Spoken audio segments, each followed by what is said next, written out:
అనామిక అవని ఇద్దరు కూడా పికిల్స్ వ్యాపారం చేస్తూ ఉంటారు. వాళ్ళ వ్యాపారం చాలా బాగా సాగుతూ ఉంటుంది. డబ్బులు బాగా వస్తూ ఉంటాయి. అయితే ఒకరోజు అవని తన మనసులో ఇలా అనుకుంటూ ఉంటుంది. ఏది కావాలన్నా ప్రతి చిన్న విషయానికి డబ్బులు మా అత్తగారిని అడిగి తీసుకోవాల్సి వస్తుంది. మేము వ్యాపారం చేయడం ఏంటో, ఆమెకి డబ్బులు ఇవ్వడం ఏంటో, మళ్ళీ మాకేదైనా అవసరం వస్తే ఆమెని అడుక్కోవడం ఏమిటో నాకు అసలు అర్థం కావట్లేదు. ఇక్కడి నుంచి రూట్ మార్చాల్సిందే, ఏదో ఒకటి దీని గురించి ఆలోచించాల్సిందే అని తనలో తాను ఆలోచిస్తూ ఉండగా అనామిక అక్కడికి వస్తుంది.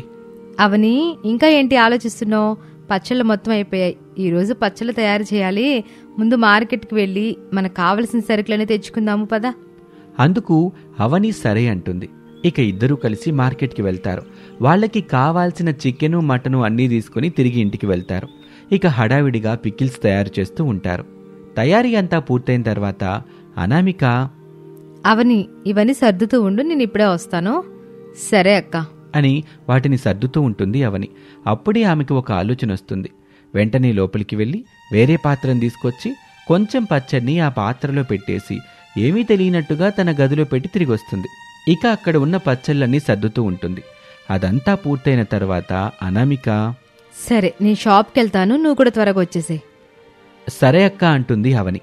ఇక వెంటనే అనామిక పచ్చళ్ళు తీసుకుని బయటకు వెళ్తుంది. అది గమనించిన వెంటనే తన గదిలోకి వెళ్ళి తన స్నేహితురాలైన శాంతికి ఫోన్ చేస్తుంది. శాంతి, నువ్వు ఇంట్లోనే ఉన్నావా? అవును, ఇంట్లోనే ఉన్నాను. సరే, నేను ఒక 10 నిమిషాల్లో మీ ఇంటికి వస్తాను. నీతో పనుంది, ఎక్కడికి వెళ్ళక. అందుకు శాంతి సరే అని చెప్తుంది. 10 నిమిషాల తర్వాత పక్కన పెట్టిన పచ్చళ్ళు మొత్తం తీసుకుని అవని శాంతి ఇంటికి బయలుదేరుతుంది.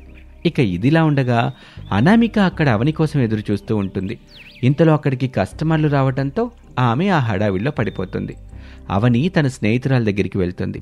అక్కడ శాంతి, ఏంటే ఈ పచ్చళ్ళు నా కోసం ఉచితంగా తీసుకొచ్చావా ఏంటి? అదేం కాదు గాని నీకొక మంచి బిజినెస్ ప్లాన్ చెప్దామని ఇక్కడికి వచ్చాను. ఏం బిజినెస్ అని అడుగుతుంది శాంతి.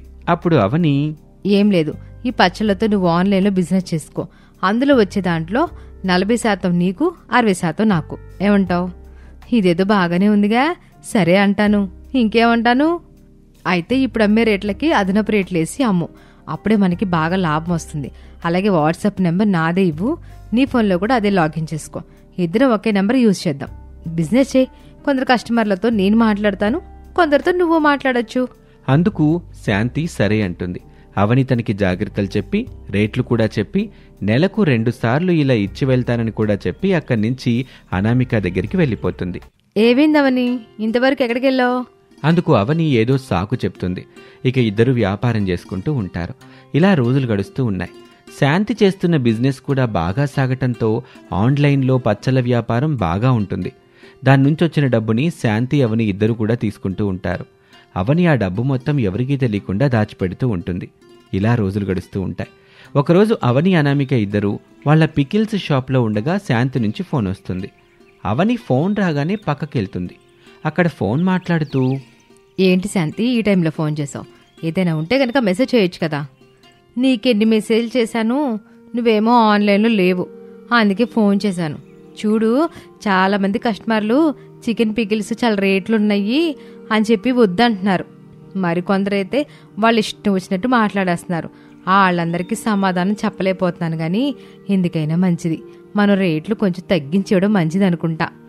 వాళ్ళందరికీ సమాధానం నువ్వు చెప్పలేకపోతే నేను చెప్తా, అంతేగాని రేట్లు తగ్గిస్తే మనకి ఏం లాభం ఉండదు. నీకు అర్థమవుతుందా? ఏమోనమ్మా, నీ ఇష్టం. నేనైతే వాళ్ళకి సమాధానం చెప్పలేను, నువ్వే సమాధానం చెప్పుకో అని ఫోన్ కట్ చేస్తుంది. ఇక వెంటనే అవని తన మొబైల్ డేటాని ఆన్ చేసి ఎవరైతే తన పికిల్స్ ఎక్కువ రేట్లున్నాయని మెసేజ్లు పెట్టారో వాళ్ళకి వాయిస్ మెసేజ్లు పెట్టడం మొదలు పెడుతుంది. మీరు పచ్చళ్ళ గురించి ఎక్కువ మాట్లాడద్దు, మేము రీజనబుల్ రేట్స్కే ఇస్తున్నాం. అవి కూడా కొనలేని వాళ్ళు ఉంటారా చెప్పండి? ఇవి కూడా కొనలేకపోతే నీ పరిస్థితి ఏంటో నాకు అర్థం కావట్లేదు అని ఇష్టం వచ్చినట్టుగా మాట్లాడడం మొదలు పెడుతుంది. అలా 2 రోజులు గడిచాయి. తను పెట్టిన ఆడియోలన్నీ కూడా సేవ్ చేసుకొని ఇద్దరు వ్యక్తులు అవనిని వెతుక్కుంటూ వాళ్ళ షాప్ దగ్గరికి వస్తారు. ఆ సమయంలో అవని షాప్లో ఉండదు, అనామిక ఉంటుంది. అనామిక పికిల్స్ అంటే నువ్వే కదా? మీకిష్టం వచ్చినట్టుగా ఇలా మెసేజ్ పెట్టడం ఏంటండి? ఇది సరైన పద్ధతేనా? ఆ మాటలకి అనామిక ఆశ్చర్యపోయి, ఏం జరిగింది, ఎందుకు మీరు ఇలా మాట్లాడుతున్నారు, నాకు అసలేమీ అర్థం కావట్లేదు అంటుంది. ఇదిగోండి, మీరే కదా నాతో చాట్ చేసింది, ఇదిగోండి మీ 2వ నెంబర్ అని ఆ చాటింగ్ని ఆడియోస్ని అన్నీ వినిపిస్తాడు. ఇది నా నెంబర్ కాదండి, ఇది మా చెల్లెల నెంబర్ అవనిది. ఆమె ఇలా చేసిందంటే నాకే చాలా ఆశ్చర్యంగా ఉంది. ఒక్క నిమిషం అండి అని వాళ్ళతో చెప్పి అవనికి కాల్ చేస్తుంది. అవని చాలా హడావిడిగా అక్కడికి వస్తుంది. ఆమె వచ్చేలోపు అక్కడున్న రేట్లు కూడా చూస్తాడు అతను. అవని అక్కడికి రావటంతోనే అవన్నీ చూపిస్తూ ఆమెను తిట్టడం మొదలు పెడతాడు. అనామిక అతన్ని అడ్డుకొని అతనికి సర్ది చెప్తుంది. చూడండి, మాకిచ్చిన రేట్లు, ఇక్కడ బోర్డు మీద పెట్టిన రేట్లు ఎంత వేరియేషన్ ఉందో చూడండి. ప్రజల్ని ఇలా ఎందుకని మోసం చేస్తున్నారు? ఆ మాటలకి అవని చాలా కోపంగా, చూడండి, తప్పు చేసింది నేను, మా అక్క అనామికకి ఎటువంటి సంబంధమూ లేదు అని గట్టిగా సమాధానం చెప్తుంది. ఆ మాటలకు వాళ్ళు ఆమె వైపు కోపంగా చూస్తూ ఉంటారు. జరిగిందేదో జరిగిపోయిందండి. మా అమ్మాయి తరపున నేను క్షమాపణ కోరుకుంటున్నాను. మీకేం కావాలో తీసుకుని వెళ్ళండి. కేవలం మీరు రుచికరమైన పచ్చళ్ళు అమ్ముతున్నారనే ఉద్దేశంతో ఈ విషయాన్ని ఇంతటితో వదిలేస్తున్నాం. లేదంటే నలుగురిలో పెట్టి మీ పరువు మొత్తం తీసేవాళ్ళం. అలాగే మీ బిజినెస్ కూడా మొత్తం మూతపడిపోయేది. దయచేసి ఆ విషయం వదిలేయండి. మీకేం కావాలో తీసుకుని వెళ్ళండి అని అనటంతో వాళ్ళకి కావాల్సినవన్నీ తీసుకుని డబ్బులిచ్చేసి అక్కడి నుంచి వెళ్ళిపోతారు. వెళ్ళిపోతూ ఆ కస్టమర్, చూడు, మీ అక్కని చూసి బుద్ధి తెచ్చుకో. ఇలా అక్రమంగా సంపాదించాలన్న ఆలోచన మానుకో. నోటికొచ్చినట్టు మాట్లాడడం మంచిది కాదని తెలుసుకో అని చెప్పి అక్కడి నుంచి వెళ్ళిపోతాడు. అనామిక వెంటనే ఆ దుకాణాన్ని మూసేసి అవనిని ఇంటికి తీసుకుని వెళ్తుంది. ఇంటి దగ్గర వాళ్ళందరూ కూడా ఏం జరిగింది అన్నట్టుగా చూస్తూ ఉంటారు. అప్పుడు అనామిక అక్కడ జరిగిన విషయం అంతా చెప్తుంది. అదంతా విని వాళ్ళందరూ ఆశ్చర్యపోతారు. అత్తగారు శారద, అవని ఇట్లాంటి పనులకి ఎందుకు చేయాలనిపించింది? ఎందుకు ఇట్ట ఇంట్లో వాళ్ళ మోసం చేయాలనుకున్నావు? వచ్చిన వాళ్ళు మంచి వాళ్ళు కనుక దాని గురించి వాళ్ళు వదిలేశారు కాబట్టి సరిపోయింది. ఇంకొకరైతే మన వ్యాపారం అంతా దెబ్బతీసేవాళ్ళు. అత్తయ్య, ఇదంతా కేవలం మీ వల్లే జరిగింది. కష్టపడేది మేము, సంపాదించేది మేము, డబ్బులు మాత్రం మీరు తీసుకుంటూ ఉంటారు. అలాంటప్పుడు మాకెలా అనిపిస్తుంది? మాకు చిన్న చిన్న కోరికలు ఉంటాయి కదా, అవన్నీ మీరు తీర్చడానికి ఆలోచిస్తూ ఉంటారు. ప్రతి రూపాయి మిమ్మల్ని అడగాలంటే మాకు కష్టంగానే ఉంటుంది కదా. ఇంతలో అవని భర్త మహేష్ అక్కడికి వస్తాడు. కొంచెమైనా బుద్ధించుకొని మాట్లాడుతున్నావా? మా అమ్మతో ఇలా మాట్లాడతావా? పైగా ఎదురు సమాధానం చెప్తావా? నువ్వు చేసిందే తప్పుడు పని అంటూ ఆమెను తిడతాడు. మహేషు, ఓ నిమిషం ఆగు. ఆ అమ్మాయి చెప్పిన దాంట్లో కూడా నిజమే ఉందిగా. కష్టపడుతుంది వాళ్ళు, డబ్బులు మొత్తం నేనే తీసుకుంటున్నా. అది కూడా సరైంది కాదు కదా. నాకు ఆ విషయం ఇప్పుడే అర్థమైంది. అక్కడున్న వాళ్ళందరూ అలా చూస్తూ ఉంటారు. అత్తయ్య, మీరలా మాట్లాడకండి. డబ్బుని ఎలా పొదుపు చేయాలో మాకంటే ఎక్కువగా మీకే బాగా తెలుసు. అందుకే మేము డబ్బుని మీ చేతిలో పెడుతున్నాం. మా దగ్గరుంటే వృధా అయిపోతుందని. నువ్వు అర్థం చేసుకున్నట్టు ఆవని అర్థం చేసుకోలేకపోయింది. ఇంత దూరం వచ్చింది గనక ఓ నిమిషం ఆగండి అంటూ లోపలికి వెళ్ళి బంగారు నగలు, బట్టలు తీసుకొని వస్తుంది. వాటన్నిటినీ చూపిస్తూ, చూడండి అవనే, అనామిక, మీ ఇద్దరి కోసం పట్టు చీరలో నగలు తీసుకున్నా. మీ ఇద్దరి పుట్టినరోజులు ఒకరోజు వచ్చాయి కాబట్టి ఇద్దరికి బహుమతి ఇద్దామని దాచిపెట్టా. అంతేగాని మీ డబ్బులేవి నేను స్వార్థం కోసం వాడుకోలేదు. నేను కష్టపడే స్థితిలో లేను కనుక మీతో పాటు పని చేయలేకపోతున్నా. అంతేగాని ఇక మరొక ఉద్దేశం ఏమి లేదమ్మా. ఆ మాటలు విన్నాక అవని చాలా బాధపడుతూ ఇలా అంటుంది. అత్తయ్య, నన్ను క్షమించండి. నేను అనామికలాగా మిమ్మల్ని అర్థం చేసుకోలేకపోయాను. కొంత డబ్బు నేను కూడా పెట్టుకోవాలని ఎక్కువ రేటుతో కొత్తగా బిజినెస్కి శాంతితో కలిపి చేశాను. ఇంకిప్పుడు అలా చేయను. నన్ను క్షమించండి అంటూ ఏడుస్తూ క్షమాపణ కోరుకుంటుంది. ఇక అత్తగారు కూడా నవ్వుతూ ఆమెను ప్రేమగా దగ్గరికి తీసుకుంటారు. ఇక ఆ కుటుంబం అంతా చాలా సంతోషంగా ఉంటుంది. ఇక జరిగిందంతా మర్చిపోయి ఎప్పట్లాగానే వాళ్ళ బిజినెస్ సంతోషంగా చేసుకుంటూ ఉంటారు. వాళ్ళ వ్యాపారం కూడా 3 పువ్వులు 6 కాయల్లాగా విజయవంతంగా నడుస్తూ ఉంటుంది. ఆ రోజు శ్రీరామనవమి. అవని, అనామిక ఇద్దరు కూడా ఉదయాన్నే నిద్రలేచి తలస్నానం ముగించుకొని తులసికోట చుట్టూ తిరుగుతూ మాట్లాడుకుంటూ ఉంటారు. అక్క, వడపప్పు పానకం కాకుండా ఇంకా ఏం వంట చేద్దామో తొందరగా చెప్పక్క. పొంగలి చేద్దాం, అంతే, ఇంకేం వద్దులే. అలా వాళ్ళు మాట్లాడుకొని పూజ పూర్తి చేసుకొని ఒకరేమో వడపప్పు, మరొకరేమో పానకం చేస్తూ ఉంటారు. అలా పానకం చేస్తూ ఉండగా అత్తగారు నిద్రలేచి తలస్నానం చేసుకుని పూజలో కూర్చుంటారు. ఆమె పూజ చేసుకుంటూ ఉండగా అత్తగారి భర్త ప్రసాదు, కొడుకు రమేష్ ఇద్దరూ పూజ దగ్గరికొచ్చి కూర్చుంటారు. ఇంతలో వంటగది నుంచి పెద్ద పెద్దగా శబ్దాలు వినిపిస్తూ ఉంటాయి.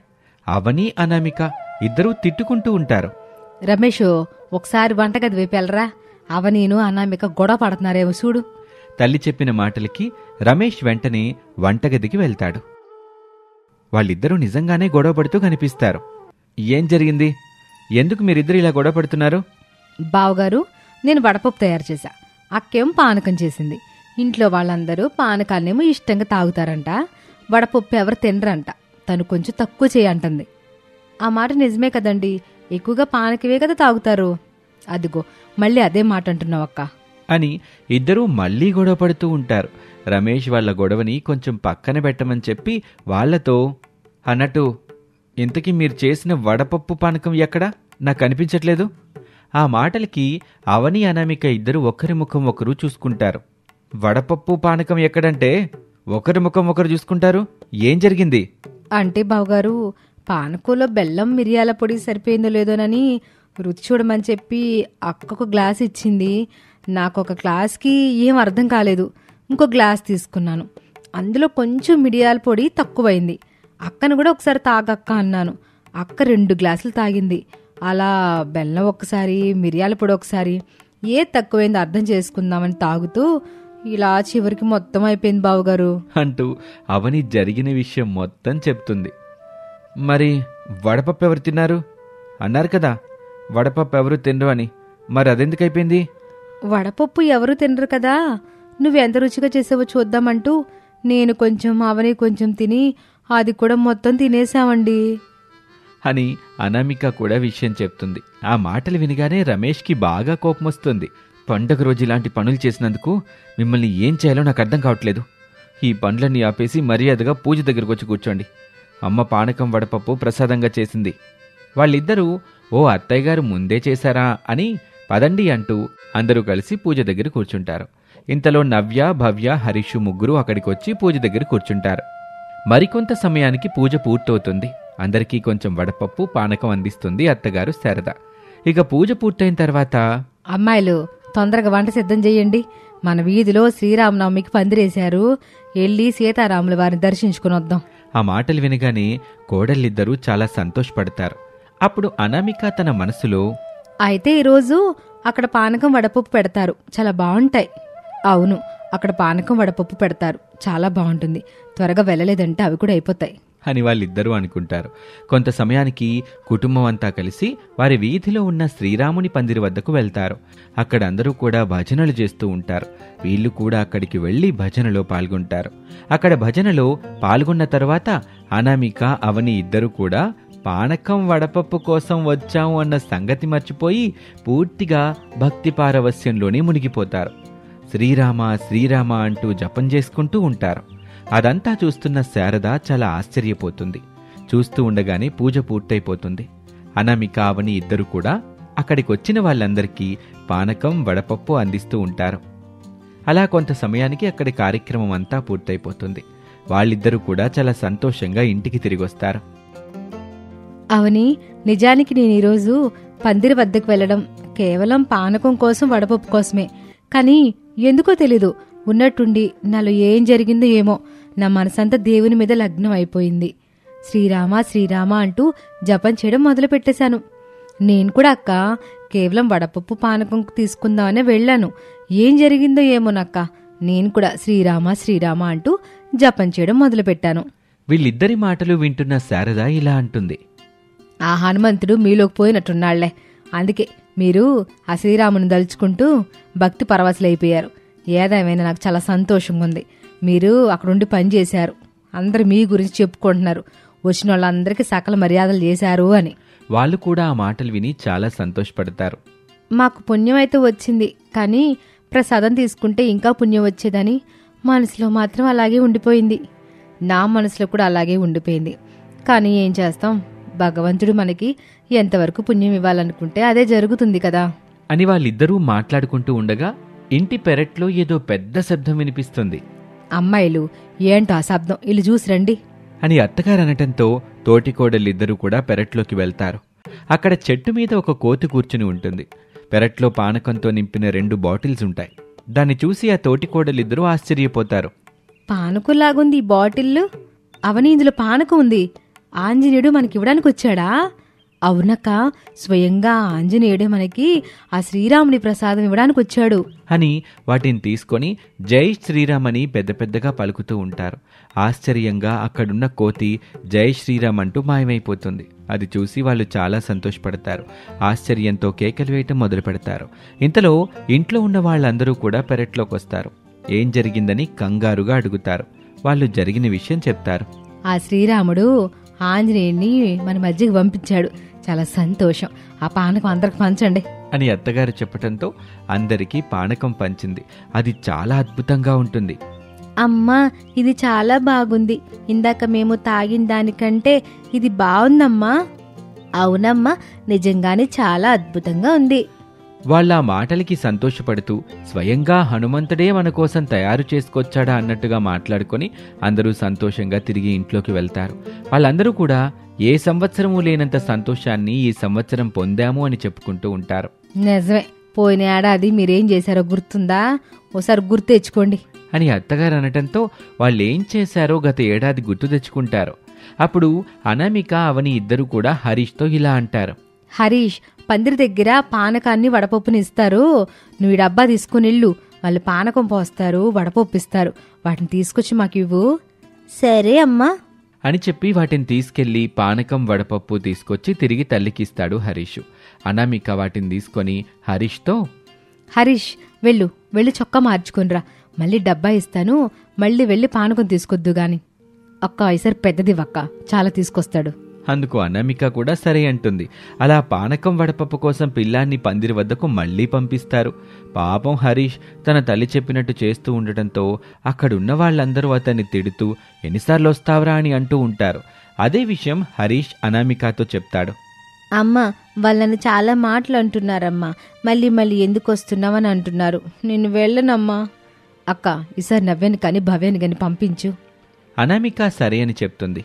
అమ్మా నవ్య, ఈసారి నువ్వు పందిరి దగ్గరికి వెళ్ళి పానకం తీసుకునిరా. అమ్మా, నవ్యతో పాటు నేను కూడా వెళ్తాను. నువ్వు వెళ్దు కానీ నవ్యతో పాటు వద్దులే, తర్వాత వెళ్దు గాని అని అంటుంది. ఆ మాటలకి సరే అంటుంది. అలా ఇద్దరిని పంపిస్తుంది. వాళ్ళు కూడా వాటిని అలాగే తీసుకొని వస్తారు.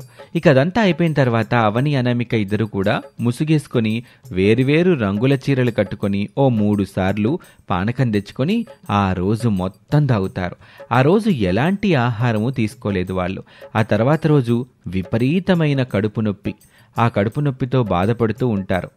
దాంతో ఈ సంగతులన్నీ వాళ్ళ కళ్ళ ముందు కట్టినట్టుగా మళ్ళీ గుర్తొస్తాయి. గుర్తొచ్చిందా? ఆ సమయంలో మీకు అసలు భక్తే లేదు, కేవలం తిండి మీద ధ్యాసే. ఇప్పుడు మాత్రం తిండి కోసమని వెళ్ళారు, భక్తిలో మునిగిపోయారు. భగవంతుడు మిమ్మల్ని దీవించాళ్లే. ఈ సంవత్సరం దీవెనలన్నీ మీకే సొంతం అవుతాయి. తర్వాత సంవత్సరం అంతా పిల్లలకు సొంతం అవ్వాలి. ఈసారి శ్రీరామనవమికి పిల్లలతో పూజ చేయించి అక్కడున్న వాళ్ళకి ప్రసాదం వీళ్ళ చేత అందిద్దాం. ఆ దేవుని కృప ఎప్పుడు వీళ్ళ మీద ఉంటది.